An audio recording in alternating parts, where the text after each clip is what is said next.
Okay, this is another video lecture for Math 110. The topic today is geometric sequences, and this video lecture is for Wednesday, April 15th. If you guys recall, in the last few classes, we first started off by talking about sequences in series, and then we talked about a particular type of sequence, which is an arithmetic sequence. And then we talked about simple interest investments, which turn out to be an example of an arithmetic sequence. Today we're going to talk about another type of sequence called a geometric sequence. And then on Friday, we're going to talk about compound interest investments, which is an example of a geometric sequence. So what exactly is a geometric sequence? Well, it's a sequence in which each term is obtained. Each term of this sequence is obtained. Each term obtained by multiplying the previous term by a fixed amount, R. And this R is often referred to as the common ratio. I'm going to underline multiplying here. So if you guys recall, with an arithmetic sequence, each term of an arithmetic sequence was obtained by multiplying the previous term, by adding a fixed amount to the previous term. That's an arithmetic sequence. A geometric sequence is obtained by, instead of adding a fixed amount to the previous term, we multiply the previous term by a fixed amount to get the next term. So each term is obtained by multiplying the previous term by a fixed amount, which is known as R, and that's called the common ratio. What I want to do is consider a sequence, and we can discuss whether this is a geometric sequence. Let's look at this sequence here, and so on. Now, is this a geometric sequence? Well, the answer is it is. If you look at this sequence, it is a geometric sequence because each term is obtained by multiplying the previous term by a fixed amount, by multiplying it. If we look at 2, 2 is obtained by multiplying 1 by 2. 4 is obtained by multiplying 2 by 2. 8 is obtained by multiplying 4 by 2. So here we can actually identify our common ratio R. Hopefully you guys see our common ratio R is 2. Okay, because that's what we're multiplying each previous term to get the next term. And we also want to identify the first term. It's always helpful to identify the first term of a sequence. In this case, A1 equals 1. So this is a geometric sequence. And what I want to do now is I want to try to derive a formula. If I asked you guys to calculate the 11th term of this sequence, how would I do that? Well, I could start writing out all the terms. Or if I asked you to calculate the 99th term of this sequence, how would I do that? I don't want to have to write out 99 terms to get the 99th term. So there's a shortcut to this. And what I'm going to do is follow a similar derivation to the arithmetic sequence example. A1 equals 1, okay? A2 equals 2, which I'm going to write as 1 times 2, which I'm going to write as 1 times 2 to the first power. Now again, am I doing drugs? No, I'm not. There's a reason why I'm writing it this way. Let's look at A3. A3 equals 4, which I'm going to write as 1 times 4, which I'm going to write as 1 times 2 times 2, okay? And 2 times 2, it turns out, is 2 squared, so I'm going to write it this way. A3 is 1 times 2 squared. Okay, let's write out A4. A4 is equal to 8, which is equal to 1 times 8, which equals 1 times 2 times 2 times 2, okay? Well, 2 times 2 times 2 is just 2 cubed, so A4 equals 1 times 2 cubed. Okay, what I'd like to do now is try to derive a formula which gives me any term of this sequence, okay? And to do that, I'm going to write this AN here. Let's say I want to calculate any term of this geometric sequence. Okay, in this case, it's going to be equal to 1, okay, times 2. And then the question is, what do I put for the power of 2? Well, let's look at this. When I was calculating A2, I put a 1 here. When I was calculating A3, I put a 2 here. When I'm calculating A4, I put a 3 here. Can you guys identify the pattern? It turns out the power here is always 1 less than the index of the term I'm interested in. So in this case, if I'm interested in the a sub n term, the nth term of the sequence, the power I want to use here is n minus 1. And so this is now a formula I can use to calculate any term of this sequence, a sub n. So if I wanted to do the 11th or the 99th term, a sub 99 equals 1 times 2 to the 99 minus 1, which is 98th power. Okay. But I want to go further, and I want to derive a formula that gives me any term of any geometric sequence, because this only gives me the terms of this particular geometric sequence. So to do that, what I want to do is identify things here. This 1 here, can you guys see what this 1 here is? This 1 is A1, so this term here is A1. And what is this 2 here? Well, this 2 is just my common ratio R, so identify this 2 as R. And that leads me to a general formula for any term of a geometric sequence. So for any term of a geometric sequence, a sub n, the nth term of a geometric sequence is equal to a1, okay, times r to the n minus 1 power. Or if you want to write it this way, we'll write it this way, a1 times r to the n minus 1 power. I'm going to box that formula. That's an important formula. This, again, what is this? This is for any geometric sequence.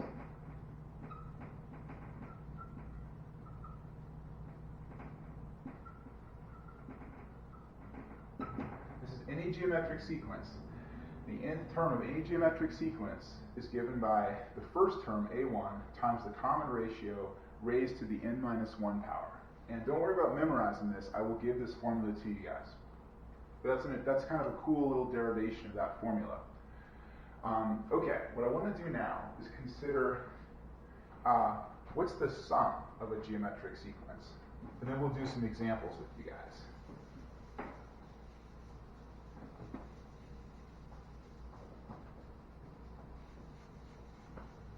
So what is the sum of a geometric sequence?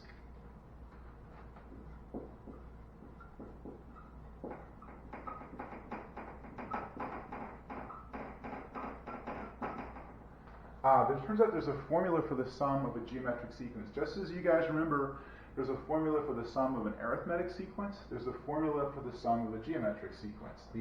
So the sum of the first n terms of a geometric sequence, this is called the partial sum, the nth partial sum, is equal to a1 times 1 minus r to the n divided by 1 minus r.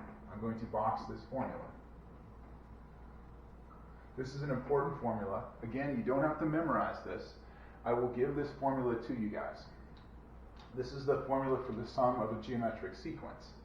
Okay, and let's remember the formula we just derived. Any term of a geometric sequence, a sub n, is equal to a1 times r to the n minus 1 power. So this formula gives us any term of a geometric sequence. This formula gives us the sum of a certain number of terms of a geometric sequence. There's a nice little derivation of this, but it's way beyond the scope of this course, so don't worry about it. And don't worry about memorizing these, I'll give them to you. Let's consider some examples together. I've got 3 different examples. So example 1 is this sequence, 1/3, 1, 3, 9, 27, and so on. Now, is this a geometric sequence? Well, the answer is it is, because it turns out any term is obtained by multiplying the previous term by a fixed amount. And hopefully, let's identify the characteristics of the sequence. A1 is the first term, so A1 is 1/3. Can you guys see what R is here? It turns out R is 3, because to get any term like 3, I multiply 1 by 3. To get 1, I multiply 1/3 by 3, which is 1. To get 9, I multiply 3 times 3. So my R here is 3. Okay? And in this problem, I want to calculate, this part A is where I want to calculate the 8th term of this sequence. So let's say I want to calculate A sub 8. What is the 8th term of this sequence? Let's use our handy formula here. It's equal to A1 times R, my ratio, raised to the n minus 1 power. R raised to the 8 minus 1 power. okay?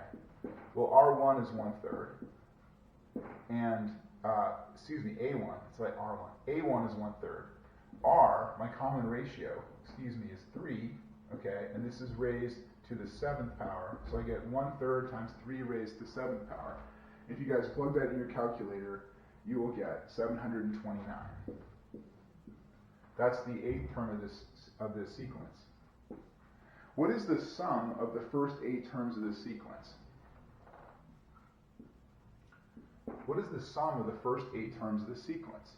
Let's calculate that. Well, I'm going to use this formula here. And here A1 is 1/3. So I get 1/3, parentheses 1 minus my common ratio, which is 3, raised to the, I wrote this wrong. I didn't mean S, I meant S sub 8. I wrote that wrong.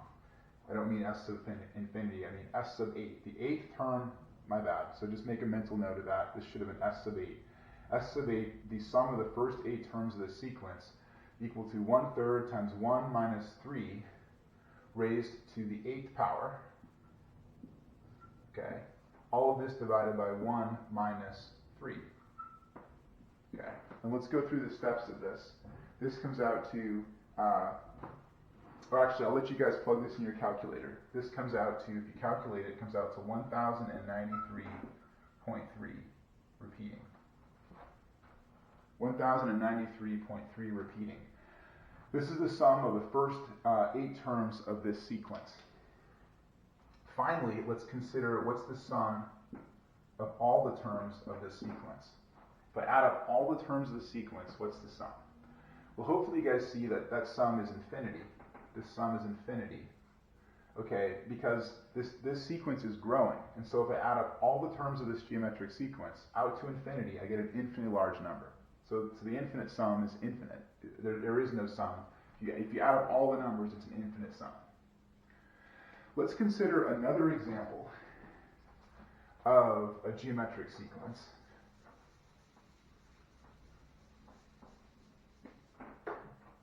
Example 2 has to do with a different geometric sequence, and you guys can tell me if it's geometric or not.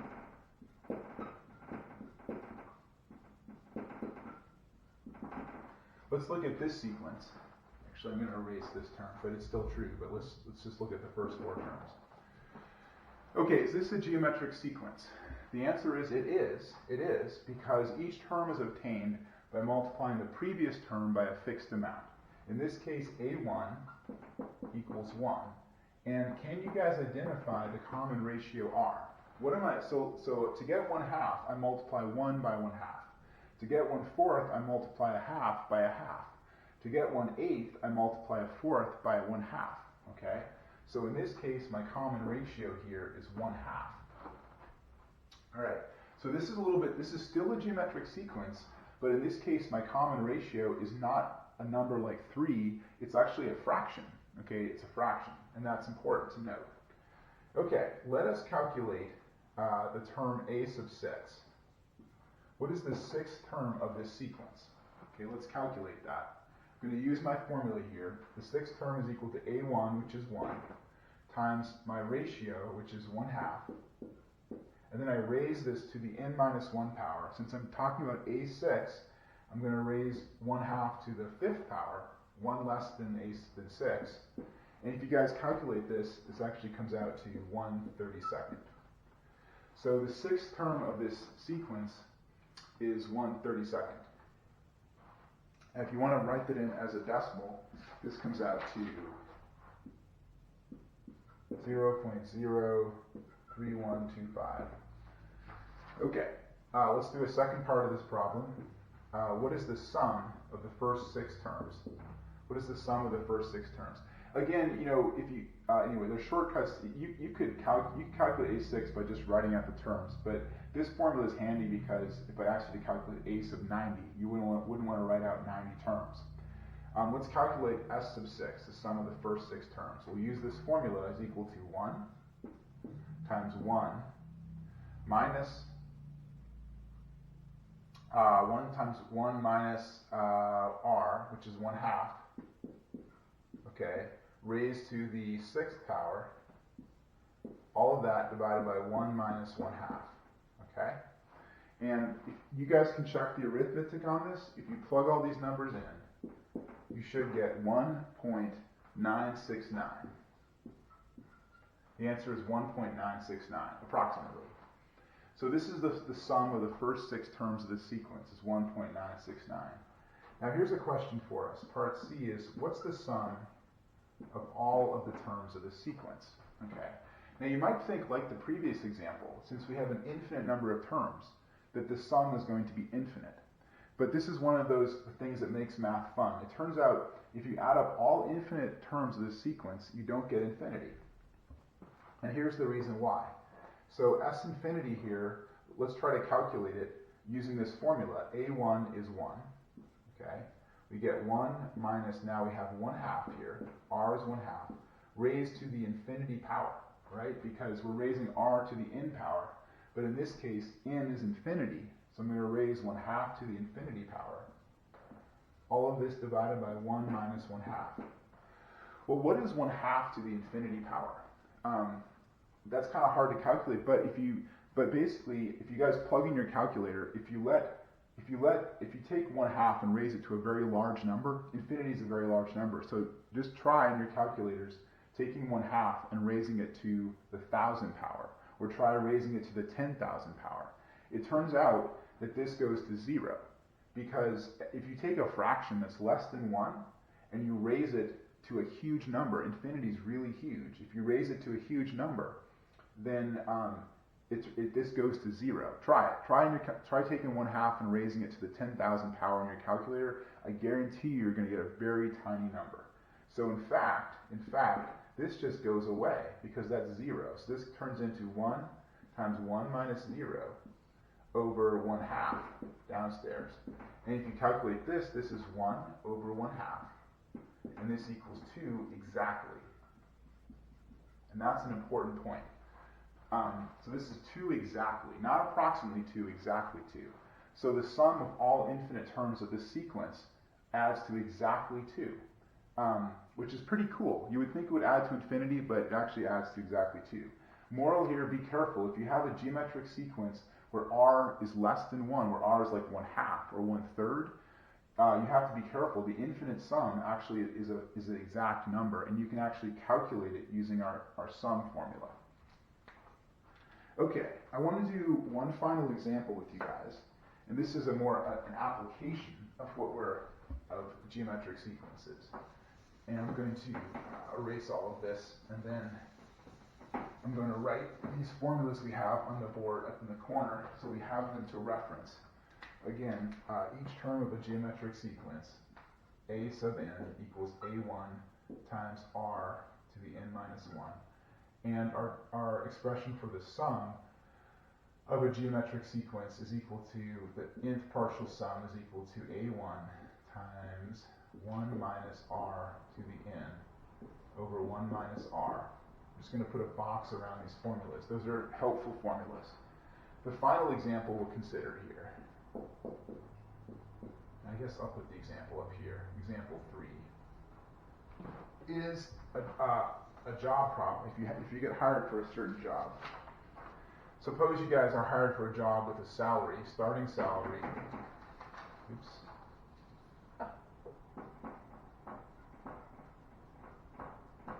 starting salary of $30,000, and let's say you get yearly pay raises. You get pay raises of 4% per year. Okay, and this is our scenario. What is your salary? So the first part of this problem is, what is the salary 5 years from now? What is the salary 5 years from now? Okay. Well, it turns out this is actually a geometric sequence. Your salaries year by year is a geometric sequence. The first year you make $30,000. The next year you make $30,000 plus 4% of $30,000. The year after that you make $30,000, whatever that salary is, plus 4% of that salary. In other words, the salary year by year, the salary for a given year is obtained by multiplying the previous salary by some fixed ratio R. Okay, so in this case, our A1 is equal to 30,000.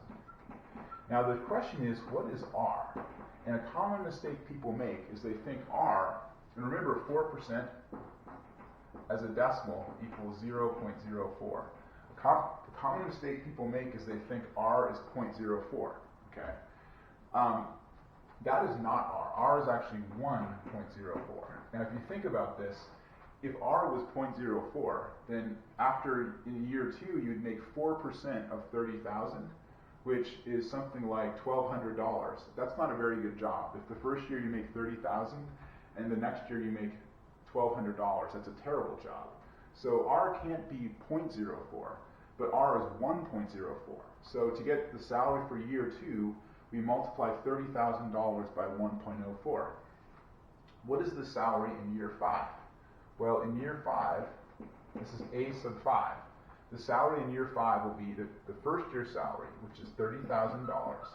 I'm going off my formula here, okay, times my common ratio, which is 1.04, okay, times that common ratio raised to the n minus 1 power, raised to the 5 minus 1 power, which is the 4th power, okay? This is my salary in the first year. What does this salary come out to? This salary comes out to, if you calculate this, this comes out to $35,096. Okay, so that's your salary in the 5th year in this job. Now with arithmetic sequences, we consider it a salary situation where you get a fixed amount of raise per year, like say $1,000. This is a different situation. This is where you don't get a fixed amount raise per year, but you get a fixed percentage raise, okay? Which would you rather have, a fixed amount raise or a fixed percentage raise? What you want is a fixed percentage raise, because with a fixed percentage, your amount of increase keeps on going. You're up every year, and this keeps up with the inflation rate. So if you ever take a job, you want a job where they give you a fixed percentage raise, not a fixed amount raise. Okay, the second part of this problem is let's calculate how much money do you earn in the first 5 years. So how much money is earned in first 5 years on this job? How much total money is earned in the first 5 years in this job? This is now a case where we want to sum up. We want to sum up all the salaries for the first 5 years. So in this case, we want to use our summation, our sum formula. So S sub 5, the sum of the first 5 years of salary is equal to A1, which is 30,000. Okay, times 1 minus R. R here is our common ratio, 1.04. This is now raised to the n power. In this case, it's raised to the 5th power. Okay, all of this divided by 1 minus R, which is 1.04. So this is now a formula for the total amount of money earned in the first 5 years. I'll let you guys plug that in your calculator. But if you do that, you get an amount of $162,490. Okay, so this is the salary in the 5th year. This is the total amount of money earned after 5 years. Okay, and let's see if this answer makes sense. Let's say you had a $30,000 salary and you just stayed at $30,000 every year. Well, then after 5 years, you would earn 5 times $30,000. So if you got no raises, you would earn $150,000 in 5 years. Here, though, because you're getting raises every year, you're going to earn more than $150,000 in the first 5 years, but not a whole lot more. You'll earn a little bit more. So this answer actually makes sense to us. It's a little bit bigger than $150,000 because you're getting yearly pay raises. And so this is the total amount of money earned in the first 5 years on the job. Okay, well this concludes the video lecture for geometric sequences. Keep in mind, geometric sequences are a little trickier than arithmetic sequences. You might have to watch a couple sections of this video a few times to fully understand it, but it's a really fun topic. On Friday, we're going to talk about compound interest investments, and it turns out those are closely related to geometric sequences.